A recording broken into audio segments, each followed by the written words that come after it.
He called 911 for help, but they arrested him instead. It was supposed to be a normal night for Marcus Johnson, a hard-working father of two. He had just finished a late shift at the warehouse and was on his way home. The streets were unusually empty, the cold air biting against his skin as he pulled into a gas station just a few blocks from his house. He barely had enough fuel to make it home, and with two sleeping children waiting for him, he didn't want to take any chances. But the moment he stepped out of his car, he knew something was wrong. Before we dive into the story, don't forget to smash that like button and hit subscribe.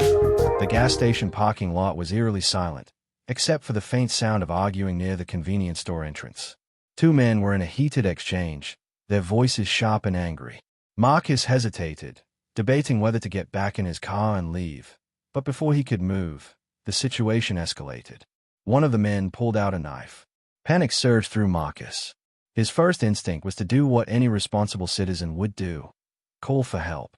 He quickly pulled out his phone and dialed 911, his fingers trembling as he relayed the urgent details to the dispatcher.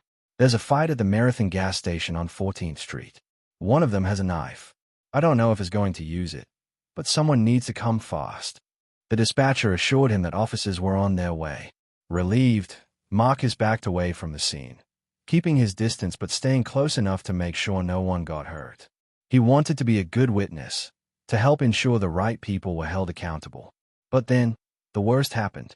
The moment the police arrived, sirens blaring and lights flashing, the two men scattered. One of them ran into the store, the other bolted around the corner. Marcus stood frozen, his phone still in his hand as the officers rushed toward him, guns drawn. "Hands up! Get on the ground!" Marcus barely had time to process what was happening. "Wait, I called you. I'm the one who—" "Down!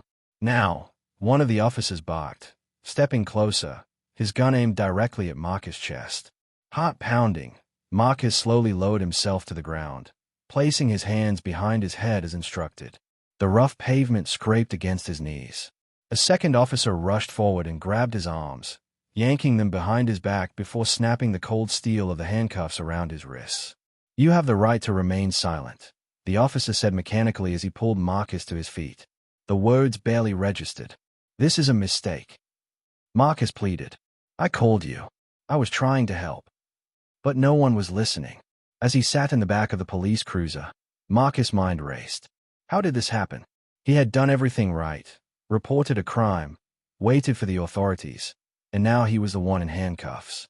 He watched helplessly as the officers scoured the area, speaking briefly with the gas station clerk before one of them returned to the squad car. "Your description matches the suspect," the officer said flatly, barely making eye contact. "My what? I didn't do anything. I was just trying to get gas." The officer didn't respond. Minutes passed, then an hour. They drove Marcus to the station, booked him for obstruction of justice and resisting arrest. They claimed he had failed to comply with police orders, that he had been behaving suspiciously when they arrived. But Marcus knew the truth. They saw a black man at the scene of a crime and assumed the worst. He spent the night in a holding cell, his mind replaying the events over and over. What could he have done differently? Should he have left the moment he saw trouble? Should he have waited inside his car? The more he thought about it, the angrier he became. He had trusted the system to protect him, but instead, it had turned against him. The next morning, Marcus was released on bail, but the damage had already been done. News of his arrest had spread through his community. His boss heard about it. Even his kid's school got wind of the situation. Though the charges were later dropped due to lack of evidence, the experience left a permanent scar. And the worst part, the real perpetrators were never caught. Marcus' story is not unique. Too often, innocent people find themselves criminalized simply for existing in the wrong place at the wrong time. Calling 911 should be a lifeline, not a gamble. But for Marcus and many others, seeking help from law enforcement comes with an unspoken risk. The risk of becoming a suspect instead of a witness. So what do we do about it? How do we ensure that justice applies to everyone equally? Marcus now speaks out about his experience, sharing his story to raise awareness about racial profiling and police misconduct. He refuses to be silent, knowing that speaking up is the first step toward real change. But the question remains, when trust is broken, how do we rebuild it? And how many more innocent people will have to suffer before the system finally listens? Don't forget to like, Share and subscribe for more real-life stories.